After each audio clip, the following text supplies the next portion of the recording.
श्री शिवाय नमस्तुभ्य मित्रों, जय महाकाल, हर हर महादेव। तो मित्रों, कैसे हैं आप सब? आशा करते हैं आप सब लोग बहुत अच्छे होंगे। मित्रों, हम सबको पता है कि 15 अगस्त को है शुक्रवार, अष्टमी का बहुत ही प्यारा सा दिन। साथ ही में जो जन्माष्टमी पड़ रही है, श्री कृष्ण जन्माष्टमी, उनका जन्मोत्सव भी कुछ लोग मनाने वाले हैं। तो आप सभी लोगों को इन दोनों विशेष दिनों की सबसे पहले तो बहुत बहुत हार्दिक बधाइयाँ। साथ ही में आज हम सभी लोग अपने घरों में जो रात्रि में यानी प्रदोष काल में कुछ उपाय करने वाले हैं, उनकी बात कर लेते हैं वीडियो में। मेरे साथ वीडियो में लास्ट तक बने रहिएगा और एक एक उपाय को अच्छे से समझने का प्रयास करेंगे। सबसे पहला जो उपाय हम करने वाले हैं आज, वो है आपकी इच्छा, आपकी मनोकामना की पूर्ति का उपाय। सामने स्क्रीन पे आप लोगों को एक दीपक दिख रहा है मिट्टी का, ठीक है।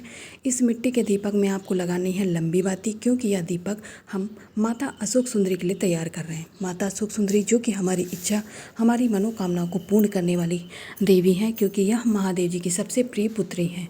तो जब घर में किसी प्रिय से अपना बात कही जाती है हृदय की, तो वह बात पूर्ण होने की 100% संभावना रहती है, ठीक है। विशेष अवसर है तो घी से इस दीपक को जलाइएगा मित्रों।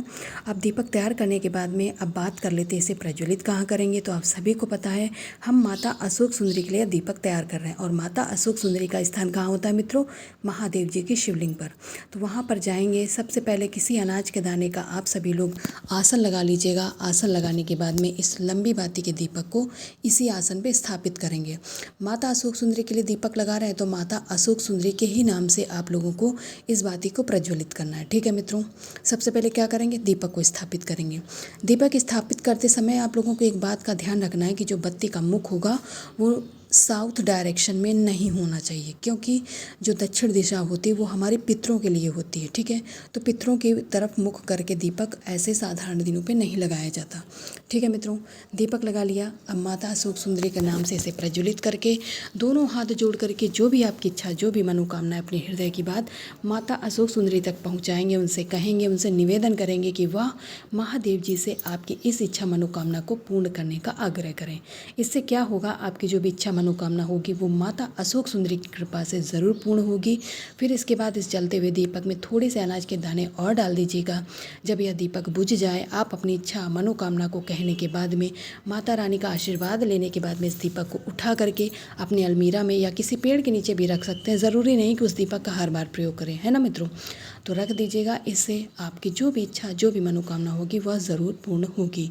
तो मैं आशा करती हूँ यह उपाय आप लोग समझ गए होंगे। अब चलिए दूसरे उपाय की बात करते हैं, जो कि आपके जीवन के कष्ट से संबंधित उपाय है। अब हमारे जीवन में कष्ट के कोई नाम तो होता नहीं है, ना कोई परिभाषा होती है, अर्थात वो किस क्षेत्र का कष्ट है इससे हमें फ़र्क नहीं पड़ता। बस आपको अपने जीवन के कष्टों को दूर करने के लिए इस उपाय को करना है। वह कष्ट धन संबंधित हो सकता है, व्यापार संबंधित हो सकता है, किसी और परेशानी, रोग से संबंधित भी हो सकता है। आपको लेना है एक चुटकी काली मिर्च। काली मिर्च की गिनती नहीं करेंगे, एक चुटकी के अंदर जितने दाने आ जाएंगे सभी का आप लोग प्रयोग कर लेंगे।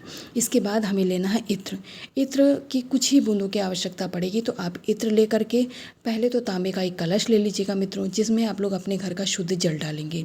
जल डालने के बाद में जो आपने इत्र लिया है उसकी कुछ बूंदें आपको इसी कलश के अंदर डाल करके यह सुगंधित जल आपका तैयार हो जाएगा, आपकी मनोकामना इच्छा को पूर्ण करने वाला, ठीक है मित्रों। इस कलश को उठाएंगे, जो आपने काली मिर्च ली है उसे इस कलश के अंदर नहीं डालना है।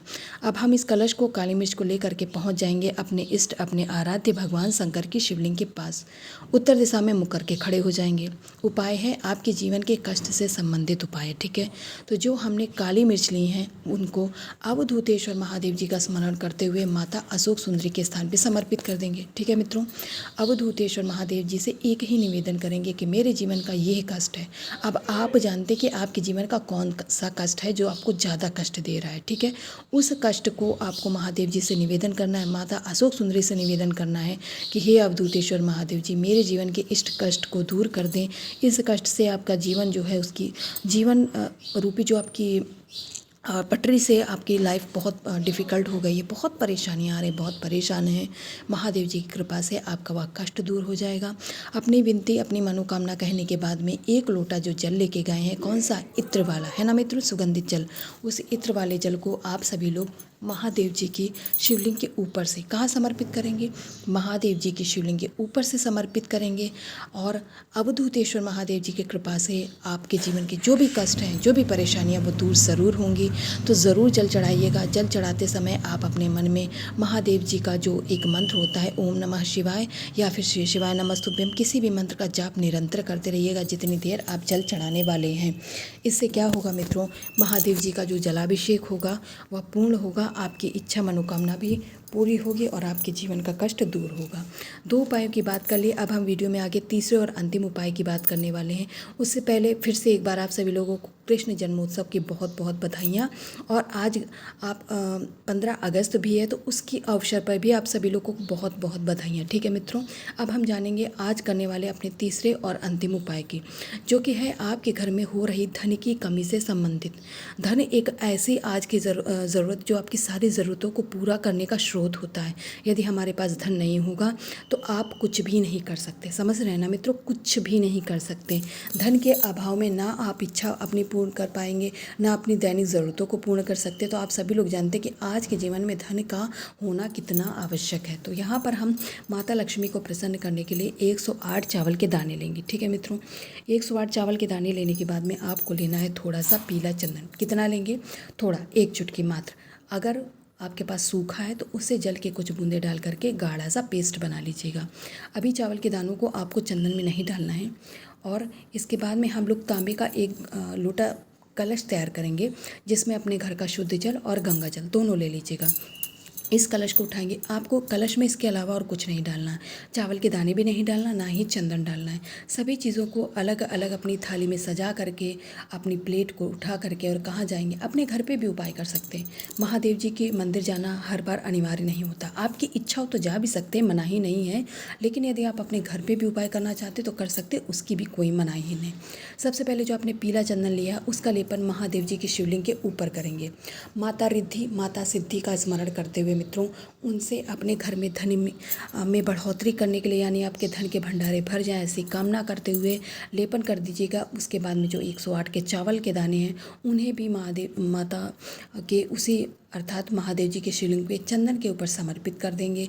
और फिर से दोनों हाथ जोड़ करके एक बार धन प्राप्ति के लिए आप लोगों को निवेदन करना है। निवेदन करने के बाद में जो 1 लोटा जल लेके गए हैं उसे माता लक्ष्मी का ही ध्यान करते हुए महादेव जी के शिवलिंग पे समर्पित कर दीजिएगा। मित्रों, माता रानी की कृपा से आपके घर में हो रही धन की कमी पूर्ण होगी, आपके धन के भंडारे भर जाएंगे और आपका जीवन पहले जैसे सुखमय चलने लगेगा। अर्थात जीवन में जितनी भी परेशानियां आ रही थी सभी दूर हो जाएंगी। तो मित्रों, मैंने अपनी तरफ से पूरा प्रयास किया आप लोगों को तीनों उपायों को समझाने का। मैं आशा करती हूँ आप लोग ये उपाय समझ गए होंगे। अगर कुछ भी नहीं समझ में आया है तो कमेंट सेक्शन में कमेंट करके पूछ सकते हैं। ऐसे ही महादेव जी का आशीर्वाद सदा आप व आपके परिवार पर बना रहे। जाते जाते कॉमेंट सेक्शन में महादेव जी का कोई सा भी प्यारा नाम लिखते हुए जाइएगा। मित्रों, श्री शिवाय नमस्तुभ्यं।